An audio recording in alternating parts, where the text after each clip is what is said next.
susah di jalan yang ini gelap nih.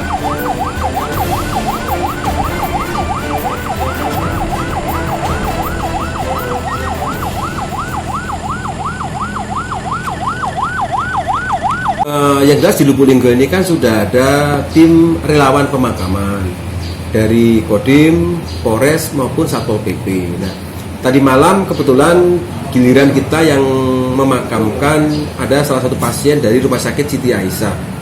Yang penyampaian awal dari Rumah Sakit Siti Aisyah, rapid test pertama dia reaktif. Kemudian disepakatilah antara rumah sakit dengan keluarga korban atau keluarga almarhum bahwa jenazah disarankan dimakamkan sesuai dengan protokol pencegahan COVID-19.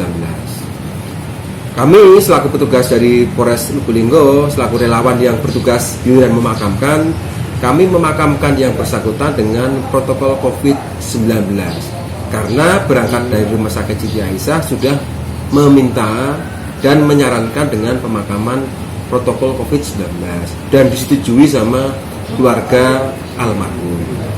Kebetulan kemarin juga satu hari di Lubuk Linggau ada 4 orang yang meninggal. Yang 2 awal terkonfirmasi sudah 100% COVID-19. Kemudian yang 2 memang rapid test awal dua-duanya reaktif.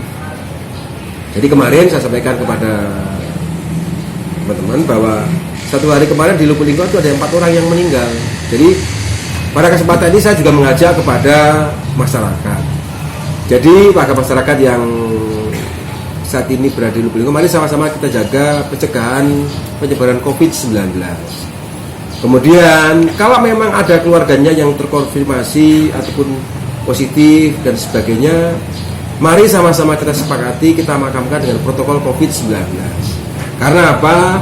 Jangan sampai kejadian kayak di beberapa daerah yang lain, karena memaksakan diri memakamkan secara sendiri-sendiri, akhirnya orang lain yang terkonfirmasi positif. Percayakan kepada kami relawan TNI Polri dan Satpol PP untuk memakamkan. Kami akan memakamkan sesuai dengan protokol yang ada.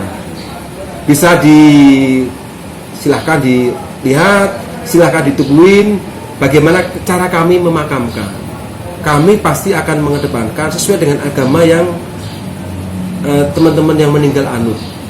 Jadi jangan pernah berpikir bahwa pemakaman secara protokol COVID-19 di Lubuk Linggau dimakamkan asal-asalan, tidak. Jadi percayakan kepada kami relawan bahwa kami sudah dilatih memakamkan secara aturan yang ada ataupun sesuai dengan ketentuan hukum Islam yang ada. Kalau yang bersangkutan Muslim, kami sudah sesuaikan. Dan 4 orang itu dan identitasnya warga mana saja? Jadi kalau semuanya warga Linggau, mungkin kalau lebih tepatnya bisa dikonfirmasi ke gugus tugas. Yang jelas kemarin satu hari ada 4 warga Linggau yang meninggal 4 orang. Jadi totalnya ada berapa sekarang, Dan? Kalau total data saya kurang 11 nih. kurang jelas konkretnya 10 atau berapa lah. Cuma mungkin dikonfirmasi ke gugus tugas karena kalau yang dimakamkan secara protokol COVID ada cukup banyak, tapi yang terkonfirmasi positif kan biar datanya lebih tepat, lebih jelas, bisa dikonfirmasi ke gugus tugas. Jangan lupa subscribe, share, komen, dan like ya.